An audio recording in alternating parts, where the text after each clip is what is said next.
헌신을 향기로 기도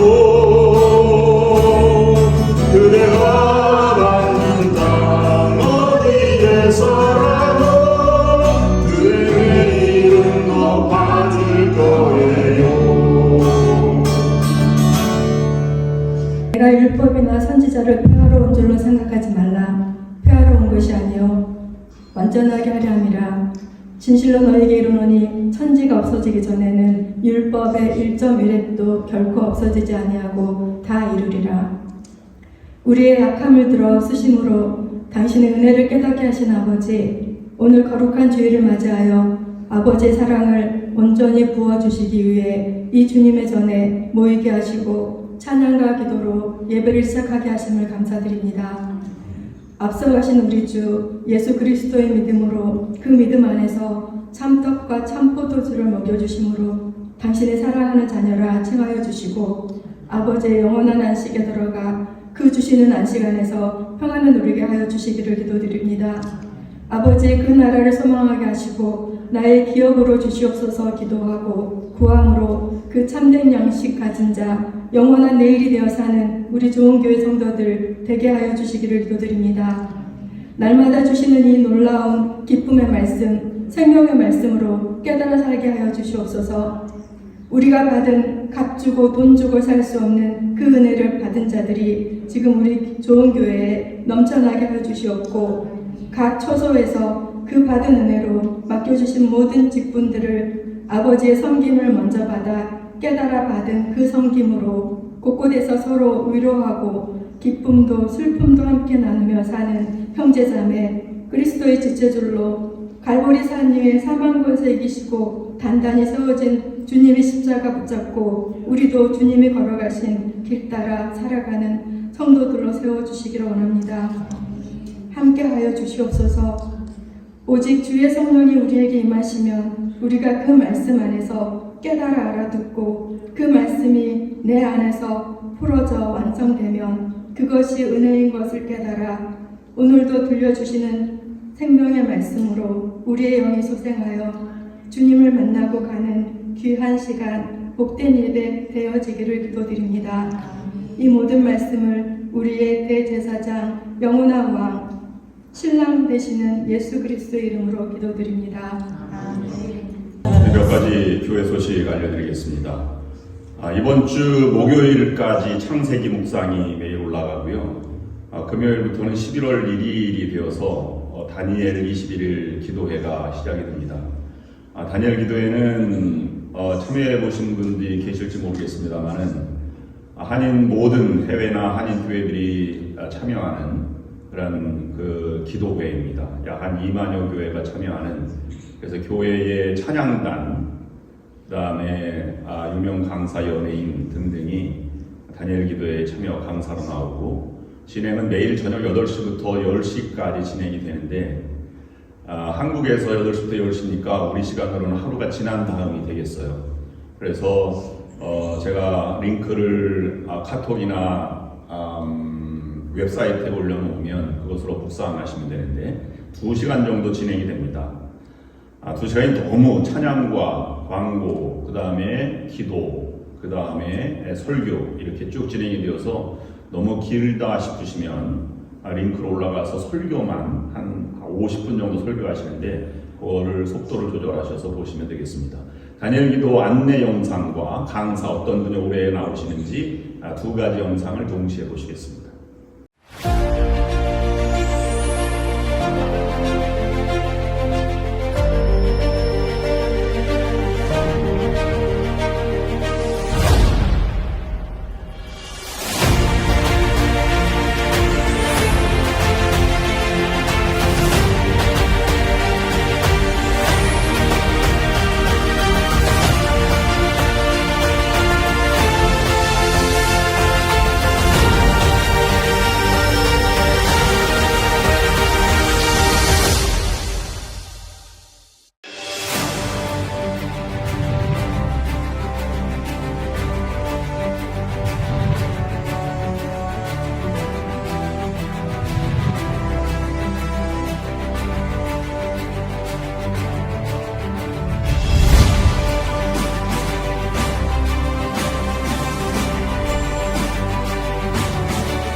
커커스 총회가 한인 커커스 총회가 1년에 한 번 모이는데 매년 11월 첫 번째 주일 오후 5시에 모입니다.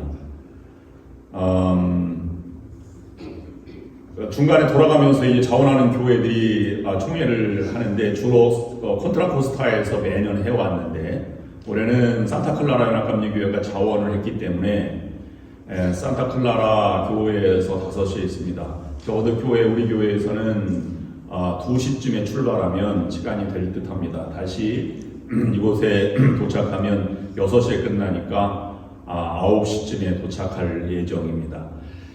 커커스 총회는 담임 목사 포함해서 개최 교회 5명이 대의원입니다. 투표를 할 경우에는 그렇게 이제 투표가 진행되는데 일종의 선교 보고 및 축제, 한인 커커스가 어떻게 1년 동안 진행되어 왔는지 보고 여선교회 또 커커스 행사 보고들이 있습니다. 여러분 참여하실 분들은 2시에 출발하도록 하겠습니다. 이 한국교회 한국도 많이 가시고 또 교회가 이렇게 참여하는 분들이 적은데 이 가을에 어디 다녀오시지 않은 분들은 산호세 제가 모시고 다녀오겠습니다. 많이 참여해 주시면 감사하겠습니다. 그 다음에 여성 합창단 세크라멘토 한인 여성 합창단 우리 신전미 집사님 활동하고 계신데 종기 연주회가 있습니다. 11월 16일 토요일 오후 5시에 렌처 코도바 퍼포밍 아트 센터에서 있습니다. 많이 참여해 주시고 후원해 주시면 감사하겠습니다. 10월달을 마감하면서 오늘 10월 마지막 주일인데요. 지난번 있었던 행사들 몇 가지 사진을 제가 준비해 보았습니다. 첫 번째는 제가 다녀왔던 한인총회, LA 한인연합감리교회에서 있었던 한인총회 목사님들, 특별히 자원하는 분들 특별 찬송 시간 찬양하는 모습입니다. 그 다음에 전체가 다 참여하는 분들 300여 명이 사진을 찍었는데 본당에 앞으로 나올 수 없어서 앉은 자리에서 그냥 사진을 찍었습니다.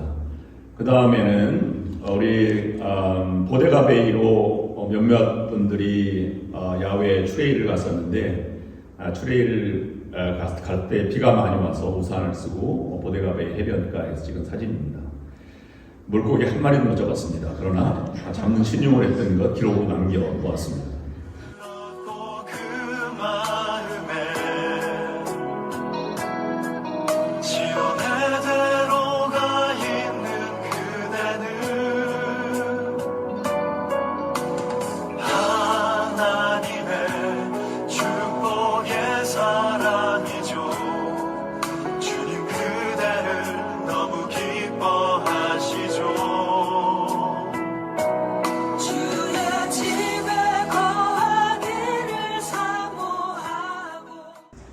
이 시간 하나님의 말씀을 함께 보시겠습니다. 오늘은 성경 말씀 구약 성경 민수기 12장 1절부터 짧은 말씀이기 때문에 한 목소리로 다 함께 한글로만 읽겠습니다. 모세가 구스 여자를 취하였더니 그 구스 여자를 취하였으므로 미리암과 아론이 모세를 비방하니라. 그들이 이르되 여호와께서 모세와만 말씀하셨느냐 우리와도 말씀하지 아니하셨느냐 하매 여호와께서 이 말을 들으셨더라. 이 사람 모세는 온유함이 지면의 모든 사람보다 더하더라. 아멘.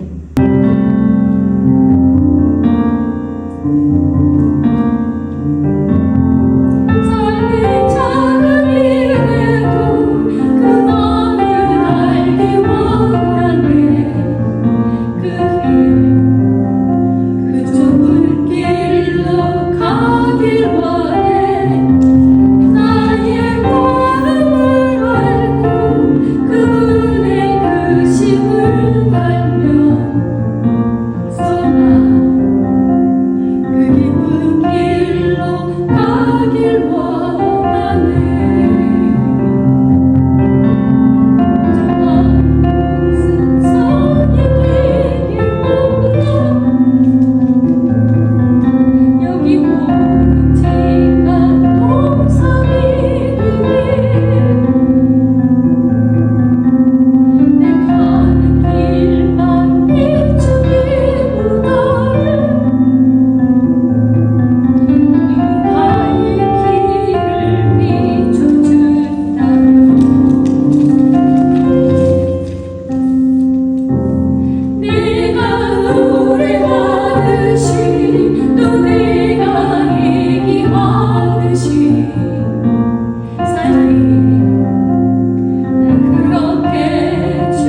개신교가 탄생한 종교개혁 기념주일로 지키는 주일입니다.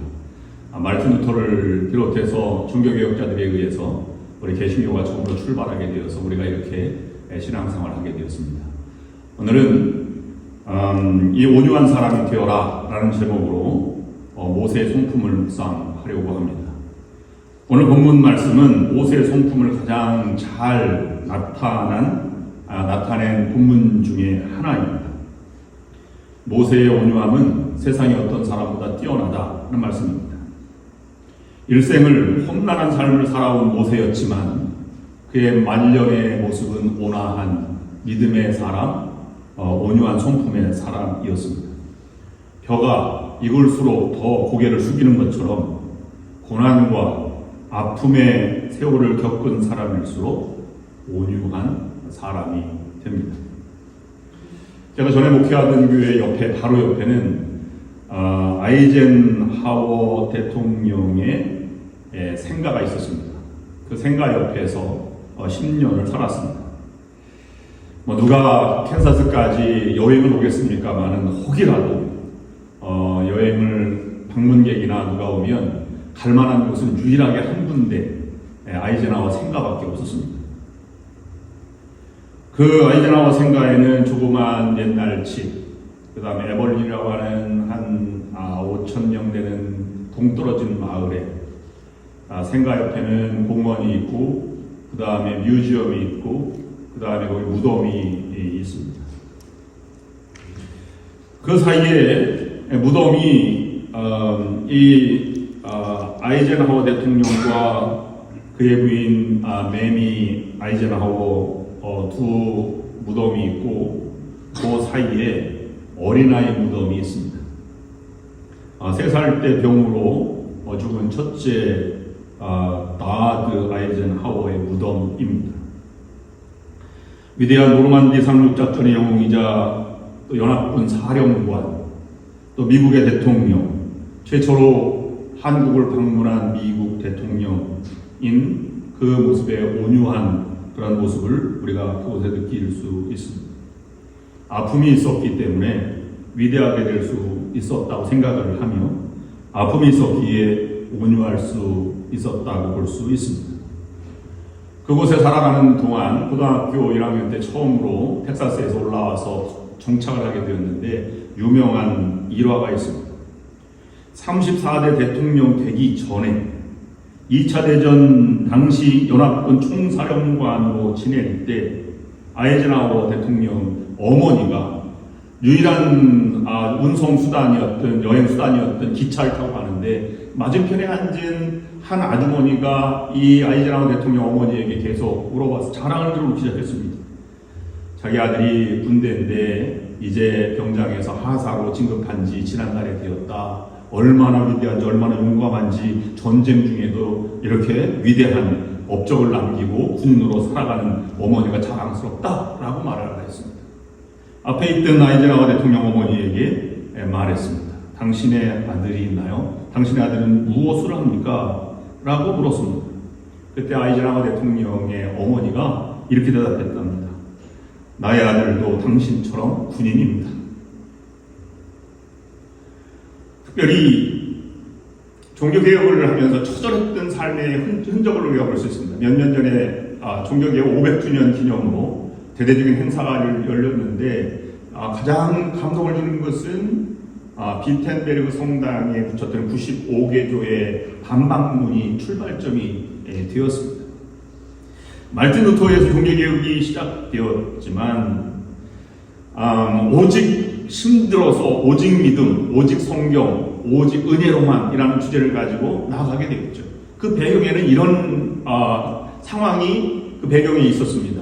너무 앞이 보이지 않으니까 믿음이 필요했고 우리의 삶이 너무 처절하고 힘드니까 하나님의 은혜만을 구할 수밖에 없고 다른 걸 의지하지 않고 오직 성경에 돌아가자는 운동이니까 성경으로만 우리가 돌아가는 길이다. 이 말을 다른 말로 바꿔드리면 길은 보이지 않고 우리가 종교개혁이 잘 이루어졌다고 생각하지만 철저하게 준비해서 진행된 것 같지만 그렇지 않고 순간순간 정해진 길은 없었고 죽음이 앞을 기다리고 있고 그리고 내면에 옳은 길을 가고자 하는 요청 때문에 이 길을 걸어졌는데 이 길에 들어선 것에 삶으로 풀어내며 인격으로 풀어내며 성령의 인도하심을 받아서 완성된 것이 역사적인 종교개혁의 결말이 된 것입니다.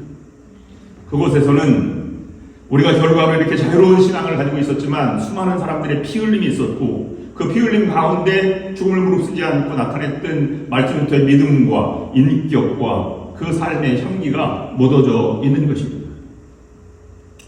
일반적으로 생각하는 것과 다른 삶을 살아가는 사람들이 종종 있습니다. 그 내면을 볼 때 우리는 훈훈한 감정이 들고 야 그럴 수 있다 정말 존경스럽다 하는 생각이 들 때가 있습니다. 예를 들자면 일본의 스모 선수들은 굉장히 뚱뚱하고 크잖아요. 그런데 그 사람들이 평소에 하는 일은 많은 스모 선수들이 뜨개질 한다고 하지 않습니까? 어우러지지 않는 모습입니다. 레슬링 선수들이 음식을 요리하는 것을 취미로 삼는다거나 실제로 탤런트 이시영이라고 하는 예쁜 탤런트는 그가 복싱 선수가 되어서 이 챔피언십에 도전하기도 하는 것이 언론에 나오기도 하였습니다. 또는 코미디언 윤영빈 같은 경우에는 격투기로 승리하는 모습을 보면서 야 저런 내면에 강직함이 있었구나 하는 것을 감동을 주게 됩니다. 온유한 사람은 보통 이외 세상 사람들이 온유한 사람을 칭찬하면서 본받으려고 하느냐 또는 온유한 사람을 왜 하나님이 들어쓰시느냐를 생각해 볼 때 세상에는 온유한 사람이 많지 않기 때문인 것 같습니다. 어떤 비판과 공격에도 불구하고 인격의 일그러짐 없이 아름답게 나타내는 그런 인간이 바로 온유함이라고 합니다. 앞에 있는 이 무덤이 그 아이젠하워 대통령과 매미 아이젠하워 부인과 그 가운데 있는 조그만 꽃 놓여 있는 것이 나드 아이젠하워 3살 무덤입니다. 물론 다른 아들은 웨스트포인트 졸업해서 군대에서 전쟁에 참여한 아들도 있었지만 그렇지만 이 3살짜리 아이는 함께 무덤에 묻혀 있습니다. 우리가 믿음이 무엇인가 하는 것은 내면의 삶의 방향과 믿음, 삶의 모습을 형식보다는 내면의 삶을 밖으로 드러내는 것이 믿음이다라고 볼 수 있습니다. 우리의 삶의 평소에는 매일 지치고 피곤하고 걱정거리가 쌓여가는 그리고 풀리지 않은 문제들이 있는데 그것을 현실 삶을 그렇게 살아가는 가운데 내면의 모습과 믿음의 삶을 밖으로 표현한다는 것은 쉬운 일이 아닌 것 같습니다. 예수님은 고통받는 사람들을 외면하지 않으시고 품으셨습니다. 그리고 초청을 해 주셨습니다. 마태복음 11장 28절 29절 말씀 보면 수고하고 무거운 짐진 자들아 다 내게로 오라 내가 너희를 쉬게 하리라. 나는 마음이 온유하고 겸손하니 나의 멍에를 메고 내게 배우라 라고 말씀하고 있습니다. 예수님에게 볼 수 있는 가장 중요한 성품 중에 하나는 온유함이었다는 것입니다. 인격의 열매 중에 하나가 온유함입니다.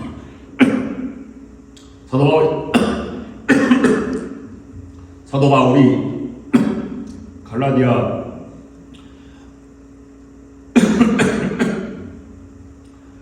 교회에게 보낸 편지 갈라디아서 5장 22절 말씀에 보면 오직 성령의 열매는 사랑과 희락과 화평 오래 참음과 자비와 양선 충성과 온유와 절제니 이 같은 것을 금지할 법이 없느니라. 맨 마지막 절제 앞에 온유가 열매로 나와 있습니다. 그러면 온유함의 본질이 무엇인가? 어떻게 역사를 풀어내고 새로운 큰 일을 도모할 수 있는 온유함을 우리가 가지며 살아갈 것인가? 여러분들도 모세와 같이 또 예수님을 닮으셔서 온유함으로 열매를 거두시고 또는 아름다운 하나님의 역사를 써가시는 여러분들이 될 수 있기를 주님의 이름으로 축원합니다. 오늘은 모세의 재원 사건으로부터 이 시작이 됩니다. 여러분 혹시 모세의 첫 번째 부인의 이름을 혹시 기억하십니까? 광야에 나갔을 때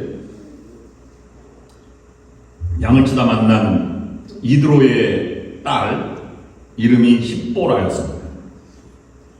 미디안 사람이었고 미디안 제사장의 딸이었죠. 그 십보라와 결혼을 하였습니다. 오늘 본문 사건은 이 십보라가 죽고 나서 모세의 재혼을 둘러싼 사건이었음을 우리에게 보여주고 있습니다. 민수기 12장 1절 말씀 보면 모세가 구스 여자를 취하였더니 그 구스 여자를 취하였으므로 미리암과 아론이 모세를 비방하니라 라고 기록하고 있습니다. 이 구스라고 하는 것은 이디오피아를 가리킵니다. 유명한 역사학자 조세푸스에 의하면 모세가 이디오피아 공주와 결혼했다 이렇게 역사학자가 기록하기도 하였습니다. 그런데 이스라엘 전통으로는 이방 지역이고 이방 여인이라 아마 가족들이 비난했던 것 같고 가족들이 그 결혼을 반대했습니다. 싫어하는 것입니다. 그런데 비방의 정도가 보통 이해하기는 좀 어려울 정도로 심했음을 볼 수 있습니다. 미리암과 아론이 이르되 여호와께서 모세와만 말씀하셨느냐 2절 말씀에는 그렇게 시작을 합니다. 1절과 2절 사이에 비방하니라 너에게만 말씀하셨느냐 라고 미리암과 아론이 이른 것을 보면 그 사이에 간극 사이에 일이 있었음을 우리에게 짐작하게 합니다. 아마 모세가 이렇게 했을 것입니다. 나도 그렇게 하기가 어려웠습니다. 그러나 하나님께 기도했더니 하나님 괜찮다. 하나님의 뜻이다. 라는 응답을 주셨고 저도 그 확신이 들었습니다. 라고 말했을 것입니다. 그래서 모세와 이 대답에 아론과 미리암이 하나님의 뜻이라면 왜 너에게만 말씀하셨느냐? 우리는 그런 응답을 하지 못했다. 이런 논쟁입니다. 모세가 어떤 반응을 보였는지 그 이후에는 나타나지 않았지만 아마도 모세는 침묵을 지켰고 그 다음에 그들의 비난은 계속되었던 듯 보입니다. 그런 것을 보면 3절 말씀에 그 모든 과정을 정리해서 이 사람 모세는 온유함이 지면의 모든 사람보다 더하다 라는 표현으로 기록하고 있습니다.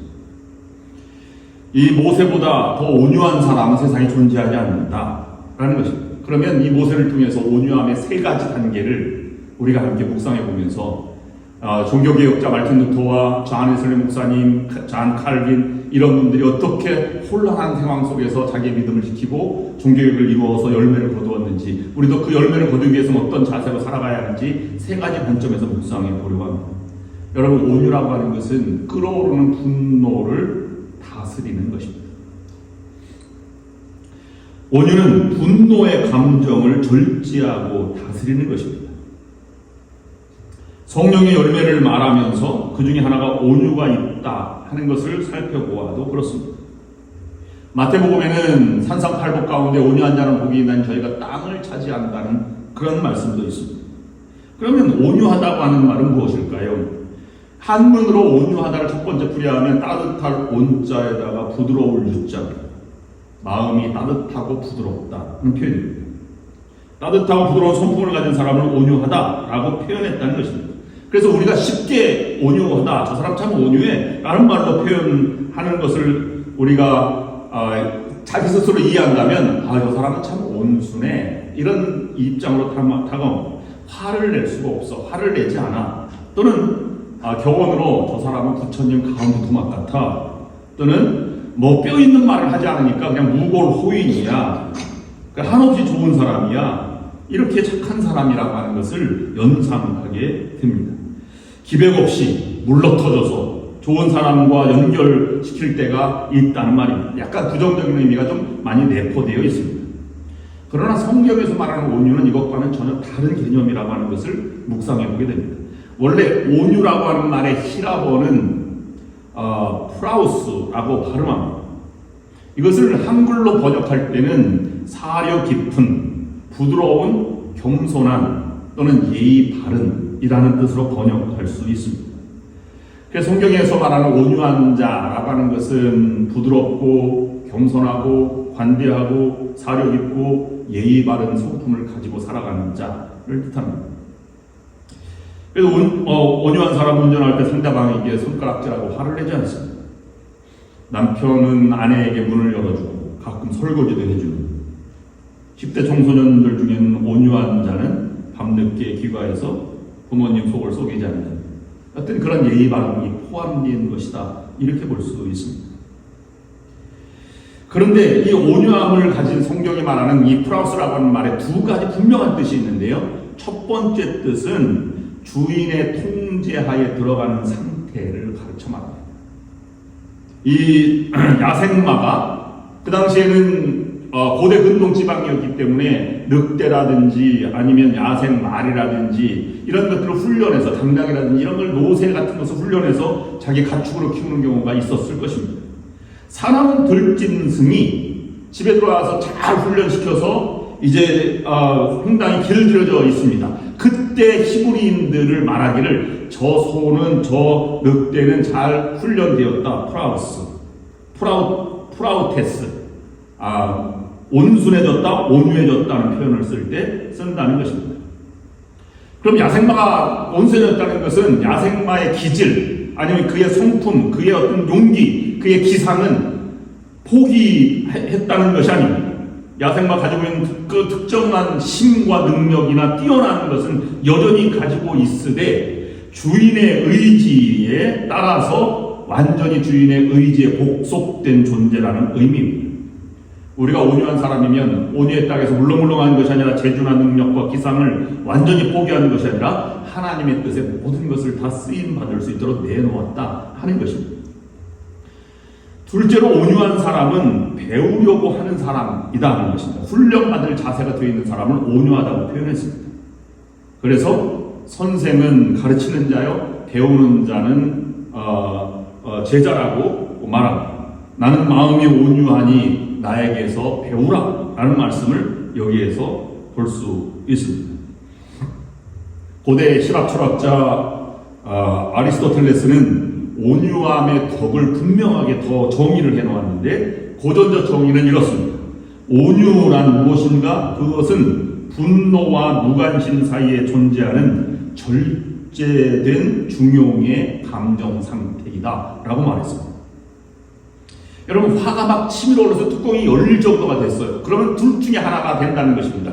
보통 사람이 이렇게 한다는 것입니다. 하나는 정지해서 분노를 폭발해서 화를 내거나 또는 그 자리를 떠나거나 둘 중에 하나인데, 온유는 그 자리에 머물러 서서 감정을 통제하는 상태라는 것입니다. 포기하지도 않고 무관심하지도 않고 도피하지도 않는 상태를 가르쳐 말하는 것입니다. 모세를 오늘 본문으로 돌아와서 기꺼이 순종하여 온유한 사람이 되었습니다. 모세는 히브리인으로 태어났지만 자란 것은 바로의 궁전이었습니다. 어른이 되었을 때 자기가 교육받은 대로 히브리인들이 학대당하는 것을 보고 애굽의 관리를 죽였습니다. 그것이 발각되어서 동족에게도 미움을 받아서 이 미디안 광야로 도망가게 된 것입니다. 40년 동안 양을 치면서 온순해졌습니다. 80이 되었을 때 출애굽의 지도자로 될 만큼, 위대한 지도자가 될 만큼 온유해졌고 하나님의 사람이 되었다고 성경은 기록해 주고 있습니다. 3절 말씀에 이 사람 모세는 온유함이 지면의 모든 사람보다 뛰어나다라는 말은 모세의 온유함이 지구상의 모든 사람보다 뛰어났다는 것입니다. 다른 말로는 이와 같은 사람은 주변에서 찾아볼 수 없다라는 의미입니다. 이것을 우리에게 적용해 보면 온유하다는 말은 그냥 참고 있냐는 말이 아닙니다. 바보가 되라는 말도 아닙니다. 비겁하고 물러터진 사람이 되어서 사람만 좋다는 이야기를 듣는 것이 아닙니다. 포기하지 않은 데 주님의 뜻에 순종하는 것이 온유라고 하는 것입니다. 여러분, 겸손해지고 온유해지는 것은 결국은 내가 무슨 공격을 받거나 아니면 상처를 준 누군가에게 대하는 내 내면의 태도를 가르쳐 말하는 것이라고 볼 수 있습니다. 그런데 상처라고 하는 것은, 상대방의 공격은 내 마음에 허락하지 않으면 그것이 내 마음에 절대 상처가 들어올 수 없습니다. 오늘 본문의 사건을 보면 모세가 분노를 폭발시키지 않습니다. 무관심하지도 않습니다. 그것에 당당히 서 있습니다. 그런데 4절 말씀에 보면 약간 다른 말씀이 표현되어 있는데, 아마 하나님께 기도하는 장면이 여기에 포함되어 있습니다. 모세는 그곳에서 하나님 앞에 기도를 했다는 것입니다. 식구들도 다 비판하고 코너로 몰리는 상황 속에서 감정을 억제하고 다스릴 수 있었던 비결은 성경에 나오지 않지만 하나님 앞에 무릎을 꿇고 기도했다는 것입니다. 기도한다는 것이 무엇입니까? 하나님을 바라보는 것입니다. 기도는 하나님과 마주보고 앉아있는 것입니다. 그래서 모세의 기도는 이랬을 것입니다. 하나님만 알아주십시오. 대부분의 시편의 탄식 기도가 이와 같은 입장입니다.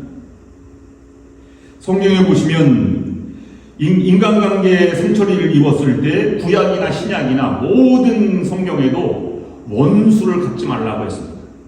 눈은 눈으로 이는 이로 한다는 것을 너희는 들었다 라고 하는 말을 예수님도 사용했지만 신명기에 나오는 눈은 눈으로 이는 이로 동해복수법은 그것을 원수를 갚으라는 말이 아니라 약자를 보호하라는 반대 의미로 쓰여진 말씀입니다.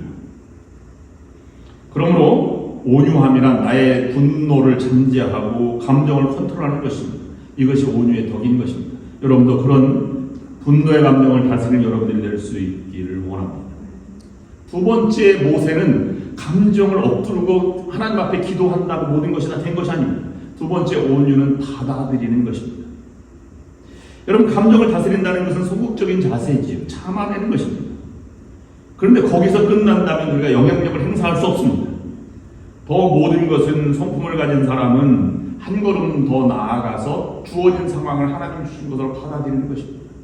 저는 이 설교를 준비하면서 그럼 받아들인 사람이 무엇일까를 생각해 보았습니다. 아마 복음을 전하는 선교사들, 복음을 전하다가 순교한 순교자들, 이 사람들은 그것을 거부했을까요? 받아들였을까요?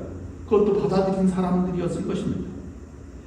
여러분, 한국에 가면 양화진이라고 하는 옛날 한강 포구에 절두산이라고 하는 것이 있는데 신미양요, 병인양요, 그 시대 때 8,000명의 목이 잘린 사건 아닙니까? 제사를 드리지 못하게 한다는 것 때문에 수많은 사람이 목이 잘려 나갔습니다. 그렇다고 해서 천주교가 끝이 났느냐면 그렇지 않습니다. 받아들인 자에 의해서 순교의 피후의 교회가 세워졌습니다. 대동강변에서 처음으로 순교한 사람이 토마스 선교사인데, 토마스 선교사가 마지막까지 성경 한 권을 들고 예수를 믿으시오라고 했을 때 그를 죽인 박충건이 그 성경을 들고 집에 가서 자기 방에 고백을 했습니다. 근데 그 사람이 제일 먼저 장로가 되었습니다. 받아들인 것은 그만큼 중요한 것입니다. 1517년 비텐베르크 성당에 95개조 반박문을 붙인 다음에 종교개혁의 불길이 솟아나게 됐습니다. 그 다음부터 제일 치열하고 제일 위험한 순간은 1725년 8년이 지난 다음이었습니다. 수많은 백작과 농민들이 동이 일어나서 루터를 보호했고 우리는 신앙의 자유와 아니면 모든 것에 대한 희망을 걸고 싸우다가 아무리 농민이 막 들고 일어나도 중세시대 때 농민이 승리하는 경우는 많지 않았습니다. 농민들은 다 떠나가고 대반하고 신변의 위협을 느껴서 도망갈 데가 없었습니다. 그런데 루터는 그 인생의 가장 중요한 사건 하나를 만나게 되는데 그것은 바로 수녀 카타리나 폰 모라라는 수녀를 만난 일이었습니다. 범법자여 이단자로 취급하고 화형을 준비하고 있던 교수형을 당하게 될지 모르는 루터에게 결혼을 요청하고 결혼한 사건이 되었습니다. 루터의 나이는 42살이었고 카타리나는 그보다 16년 아래인 26살이었습니다. 어떻게 결혼했냐 하면 수도원을 탈출하는 12명의 수녀가 있었는데 그것을 보호해주고 도와주면 똑같이 탈출한 사람이 되어서 잡히면 바로 사형에 처하는 중한 범죄자의 가담 한 꼴이 되었습니다. 그런데 루터가 그 12명의 수녀를 도왔습니다. 그리고 다 돌아와서 개신교로 돌아와서 결혼을 하게 되었고 마지막 이 폰 모라 수녀 카타리나 수녀가 이 루터에게 구원 신청을 하고 그 다음에 25년 6월 13일 비텐베르크 시교회 부겐하겐이라고 하는 곳에서 부겐하겐 목사의 주례로 결혼식을 올리게 되었습니다. 루터는 그때부터 엄청난 더 큰 동료와 시민들 고난에 시달리기 시작했습니다. 정절을 하나님과 결혼한다고 독신을 선택한 수도사가 결혼해도 되는가? 적재자들은 결혼식이라는 게 방종을 보면서 비방을 하였습니다.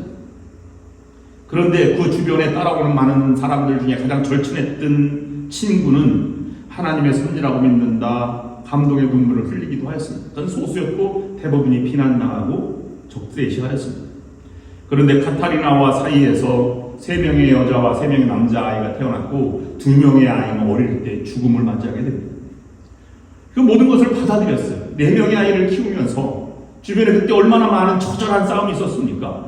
그래서 6명의 조카들, 부모들이 다 없는 조카들을 거둬들였고 10명이 되었고 그 다음에 흑사병으로 죽어가는 사람들 중에서 고아들 20명을 키워서 루터가 살던 집안에 보면 한 성은 아닌데 아파트처럼 되어 있는데 여러 방들이 있는 그곳에서 30명의 아이를 키웠습니다. 그리고 저녁마다 예배를 드렸는데 예배는 꼭 4가지를 하였습니다. 십계명과 사도신경 주기도문을 외웠고 시편 한 편을 외우도록 하였습니다. 그리고 훈련 연주를 통해서 라틴 찬송을 날마다 불렀습니다. 결혼 생활이 낯설고 어색했지만 모든 것을 받아들였습니다. 그래서 맨 마지막에 루터는 결혼한 것에 대해서 다음과 같이 언급하였습니다. 결혼은 장난이 아니다. 그것은 끊임없이 상호 노력해야 하는 일이며 기도해야 하는 일이다. 아내를 얻는 일은 어렵지 않다. 그러나 아내를 변함없이 사랑하는 일은 쉽지 않다. 결혼 생활에서 조화보다 더 달콤한 것은 없으며 불화보다 더 씁쓸한 것은 없다. 그리고 불화 다음으로 쓰라리는 것이 있다면 그것은 자식을 잃는 일일 것이다. 나도 그 아픔을 안다. 그래서 루터는 살아가기 결정한 카타리나를 평생 지켰고 이렇게 고백했습니다. 나는 프랑스나 베니스를 다 준다 해도 내 아내 카트리나를 버리지 않을 것이다. 그러면 여러분 받아들인다는 것이 받아들일 수 있는 것이 쉽지 않습니다. 받아들여야 하는데 우리가 오늘날 받아들이는 것은 다른 개념으로 받아들일 수 있다고 생각합니다. 사람을 받아들인다고 하는 것은 용서함입니다. 용서하지 않는다면 보복의 마음, 미움의 마음이 끓게 되죠. 언젠가는 폭발할 가능성이 있습니다. 여러분 진정으로 용서하기 어려운 상대가 있을 것입니다. 있다면 정말로 용서할 수 없다고 생각하는 사람이 있다면 하나님과 마주 앉아 보시길 바랍니다. 모세처럼 그렇게 마주 앉아 보는 것입니다. 여러분 용서하는 단계가 몇 단계가 있어요. 그냥 기도한다고 해서 용서가 되는 것이 아닙니다. 난 갑자기 하나님께 기도했더니 용서할 마음이 생겼어. 이것은 거짓말일 가능성이 많습니다. 그런 것이 아닙니다. 기도한다고 모든 것이 용서되는 것이 아니라 용서할 만큼의 용기와 에너지가 생긴다는 차이점이 있습니다. 그러면 용서는 그 마음이 생길 때 결단하는 것입니다. 결단한다고 되는 것이 아닙니다. 때때로 상처가 생각나기 때문에 그렇습니다. 그럴 때 다시 엎드려서 생각하는 것은 선언하는 것입니다. 나는 저 사람을 정죄하지 않는다. 용서를 선언한다. 이것이 얼마나 중요한지 모릅니다. 여러분들도 마음으로 이것을 느끼고 말로 표현해 보시길 바랍니다. 그래서 나는 당신을 용서합니다. 라는 것을 한다면 여러분 자신도 상대방도 인간관계는 전혀 다를 것입니다. 마틴 루터가 종교할 때 지키고 싶었던 것은 3가지였습니다. 첫 번째는 세례식, 성례식 중에 세례식을 지키기를 원했고 성찬예식, 그 다음에 종륜회라든가 결혼식이라든가 이것을 다 성례식으로 보지 않고 다른 것 고백성사, 고해성사를 지키기를 원했습니다. 그런데 많은 종교개혁자들이 고해성사는 너무 인위적이다. 그래서 그거는 의미는 생각하지만 빼는 것이 좋겠다. 그래서 나중에 마지막 순간에 고해성사가 빠졌습니다. 그래서 그걸 대신하는 것이 오늘날 목회상담입니다. 목사님이 가서 대담하거나 상담하는 것을 목회상담인데 하나님과 대하듯이 대하는 것이 목회상담의 유일한 점입니다. 그런데 이르게 예수님 내 죄가 사해졌다 라는 신부의 말을 듣는 사람들은 다시 죄 짓고 싶지 않은 생각이 든다는 것입니다.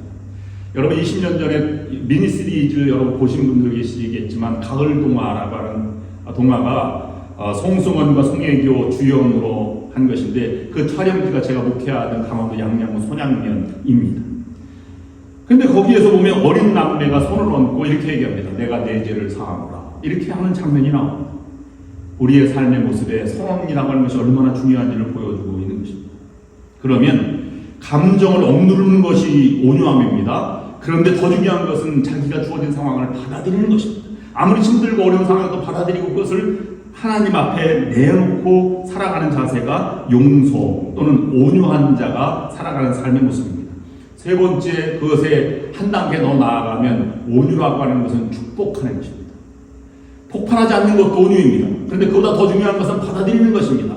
받아들이는 것보다 더 중요한 것은 상대방을 축복하는 것입니다. 성경은 이렇게 나아가도록 한 걸음 더 나아가도록 우리를 요청하고 초청하고 있습니다. 오늘 모세가 그것을 본문을 내서 보여주고 있습니다. 12장 13절 말씀에 보면 이런 말씀이 기록되어 있습니다. 모세가 여호와께 부르짖어 이르되 하나님이 원하건대 그를 고쳐주옵소서.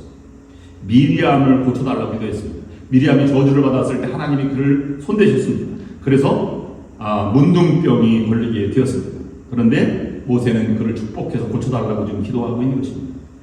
거기까지 온유의 열매요 용서의 열매가 된 것입니다. 사도 바울이 얼마나 많은 미움과 질타를 받았으면 로마서 12장 19절 말씀에 이렇게 기록하고 있습니다. 사랑하는 자들아 너희가 친히 원수 같지 말고 하나님의 진노하심에 맡기라. 기록되었을 때 원수 갚는 것이 내게 있으니 내가 갚으리라. 주께서 말씀하십니다. 여기서 끝나면 원수 갚는 것이 아닙니다. 사도 바울에 있어서 20절 말씀에 한 절을 더 나아가면 이렇게 기도하고 있습니다. 내 원수가 줄이거든 먹이고 목마르거든 마시게 하라.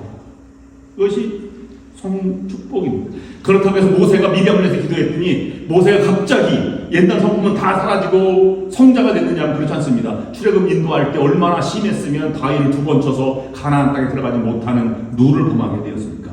그러나 조금씩 나아지는 모세의 모습을 본 것이고 마지막에는 그가 120세 되도 기력이 세하지 않고 느보산에서 하나님의 부름을 받았을 때 그는 내가 사는 것이 여기까지입니다 라는 것으로 받아들여서 가나안 땅에 들어가지 않은 것을 소원해하지 않았다. 성경은 그렇게 말하고 있습니다. 하나님은 쓸만한 자를 통해서 역사를 이루어 가십니다. 그 쓸만한 자를 오늘날 우리의 언어로 말하면 온유한 자입니다. 여러분, 한개 기업을 일구는 사람일지라도 그냥 성질을 내거나 분을 내는 사람을 여러분 절대로 쓰지 않을 것입니다. 하나님도 하나님의 역사를 써가실 때 이런 온유한 자를 써가십니다. 올 한 해에도 전반기가 다 끝나가고 후반기도 마지막 시점에 와 있습니다. 우리도 새롭게 변화의 시점이 있고 우리 교회도 나아가야 할 방향이 있고 여러분 가정도 변화해야 될 나아갈 방향이 있습니다. 그 방향의 가장 중요한 첫 번째 단계는 온유한 자가 되는 것입니다. 여러분도 용서를 선언하시고 상처를 넘어서고 극복하시기를 바랍니다. 더 나아가 이웃을 축복하는 자리에 설 수 있게 되기를 원합니다. 열려진 마음 그리고 주 앞에 정말 온유한 자로 설 수가 있을 때 하나님께서는 우리에게 새로운 희망과 꿈, 비전과 열매를 안겨 주실 것입니다. 아름다운 감사의 계절에 온유한 성령의 열매를 맺어가는 여러분들이 될 수 있기를 주님의 이름으로 축원합니다. 기도하겠습니다. 하나님 아버지, 우리의 심령이 세상에 동화되지 않게 하시고 성도들의 가정과 자녀와 일터와 생업의 현장 속에 주님의 은총이 늘 함께 하셔서 감사와 기쁨과 감격이 넘치는 승리하는 성도들의 삶이 되게 하여 주옵소서. 이제는 우리 주 예수 그리스도의 구원하신 은혜와 하나님 아버지의 극진하신 사랑하심과 성령의 역사인도 교통하심이 오늘 예배를 마치고 나아가는 모든 성도들 위해와 저들의 가정 하는 모든 일 위해 지금부터 영원토록 함께 하옵시기를 간절히 축원하옵나이다. 아멘.